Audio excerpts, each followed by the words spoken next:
اعوذ باللہ من الشیطان الرجیم بسم اللہ الرحمن الرحیم الحمدللہ رب العالمین صلی اللہ علی محمد وآلہ الطیبین الطاہرین اما بعد فقد قال الامام الہادی علیہ السلام تفقہوا فی الحلال والحرام وإلا انتم الاعراب۔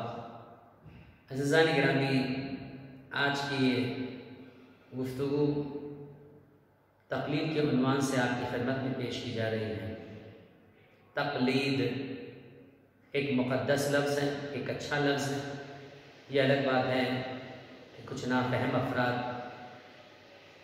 نے اس لفظ کو بدنام کر رکھ دیا ہے، اور کچھ دشمنوں کی فکر رکھنے والے، یہود و نصارہ کی فکر رکھنے والے افراد نے بھی تقلید کے معنی کو الگ ہی طریقے سے لوگوں کے درمیان میں بیان کروایا۔ تقلید کا مفہوم یہ پیروی کرنا، اور اصطلاح ہے اسلام اور مذہب امامیہ میں تقلید کا مطلب ہے مجتہد جامع الشرائط کے بتائے ہوئے طریقے پر عمل کرنا۔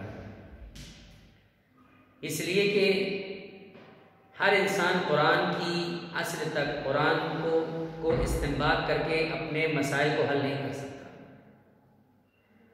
قرآن میں استنباط کر علم رجال میں استنباط کر حدیثوں میں استنباط کر عقل کے ساتھ انسان کسی بھی حلال اور حرام کی طرف متوجہ نہیں ہو سکتا۔ ہر انسان کو ضرورت ہوتی ہے کسی ٹیچر کی، کسی گائیڈر کی، کسی بتانے والے کی۔ آپ بچے کے ہاتھ میں کتاب دے دیں اور کہیں کہ وہ اپنے آپ سے پڑھنے لگے تو ظاہر سی بات ہے وہ نہیں پڑھے گا، کہنے لگا کہ مجھے استاد کی ضرورت ہے، بغیر استاد کے مجھے کوئی چیز سمجھ میں نہیں آئے گی۔ تو اس وقت سمجھ لیجئے کہ زمانہ غیبت کبریٰ، امام زمانہ جل اللہ تعالیٰ فرجہ الشریف میں امام کی غیبت میں رہ کر امام کی بیعت کے لائق بننے کی ٹریننگ کا نام ہے مجتہد جامع الشرائط کی تقلید کرنا۔ یعنی اگر ہم اپنے امام کے ظہور کے لیے تیار ہونا چاہتے ہیں، آمادہ ہونا چاہتے ہیں، اس آمادی کے اظہار کا نام ہے تقلید۔ اور بغیر تقلید کے کوئی چیز عزیزان گرامی سمجھ میں نہیں آئے گی آپ کو۔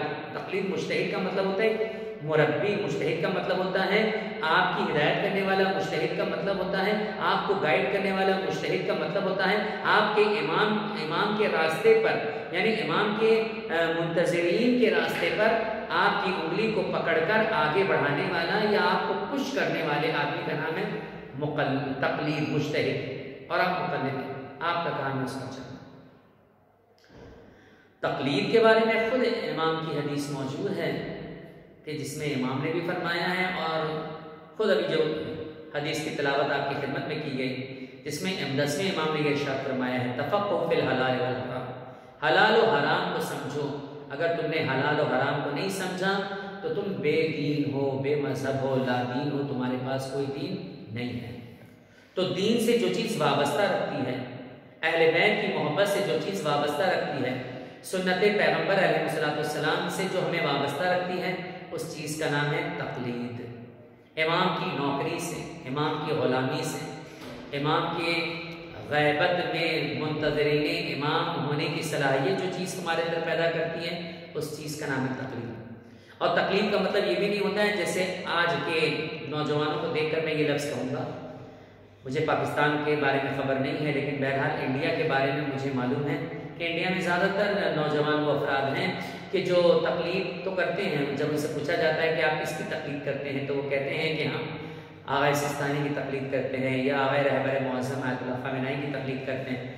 بعض افراد کہتے ہیں آیت اللہ ناصر مکارم شیراوی کی تقلید کرتے ہیں، بعض کہتے ہیں نہیں ہم شیخ وحید خراسانی کی تقلید کرتے ہیں، فلاں فلاں مجتہد کی تقلید کرتے ہیں۔ لیکن جب ہم ان کے عمل کو دیکھتے ہیں تو ان کا عمل تقلید کے بالکل مخالف نظر آتا ہے۔ تقلید کا مطلب یہ نہیں ہوتا کہ آپ کسی مجتہد کا نام رٹ لیں اور اس کے بعد کوئی بھی پوچھے آپ کس کی تقلید کرتے ہیں تو آپ کہیں کہ ہم فلاں فلاں آدمی تقلید کرتے ہیں۔ نہیں، ایسا نہیں ہے عزیزان گرامی، بلکہ تقلید کا مطلب یہی ہے کہ آپ نے جب نیت کر لی کہ میں فلاں مجتہد کی تقلید کر رہا ہوں تو اس مجتہد کے بتائے ہوئے احکام اور حکم کے مطابق آپ کی زندگی ہونی چاہیے، یعنی ڈے ٹو ڈے، روزمرہ آپ کی لائف میں جو چیز آ رہی ہیں، جو چیز ہو رہی ہے، جس چیز کو آپ انجام دے رہے ہیں، وہ آپ کے مجتہد کے فتوے اور حکم کے مطابق اگر ہو رہی ہے تو یقیناً آپ مقلد ہیں، اگر نہیں ہو رہی ہے تو پھر آپ نام کے مقلد ہیں، کام کے مقلد نہیں ہیں۔ تو سزا نگرانی کہنے کا مفہوم یہی ہے کہ ہمیں صرف کہنا نہیں ہے بلکہ کرنا ہے۔ مجتہد کا نام لینے سے تقلید حاصل نہیں ہوتی، بلکہ مجتہد کے بتائے ہوئے طریقے پر عمل کرنے سے ہوتی ہے۔ تو لہٰذا پروردگار دو عالم کی بارگاہ میں یہی دعا ہے کہ اللہ تعالیٰ نے ہمیں غیبت امام زمانہ میں جو ہمیں اتنے پیارے اور اتنے عمدہ، اتنے عالی اور اتنے عظیم مجتہدین دیے ہیں، پروردگار جنہیں اپنی زندگی اور اپنے زندگی کے احکام کا ذمہ دار بنایا، پروردگار ان کے احکام کے مطابق ہمیں چلنے کی توفیق مرحمت فرما۔ پروردگار ہماری دعاؤں کو اپنی بارگاہ میں قبول فرما، امام زمانہ کے ظہور میں تاجیل فرما۔ وآخر دعوانا ان الحمدللہ رب العالمین، آمین یا رب العالمین۔ اللہم صلی علی محمد وآل محمد وعجل فرجہ۔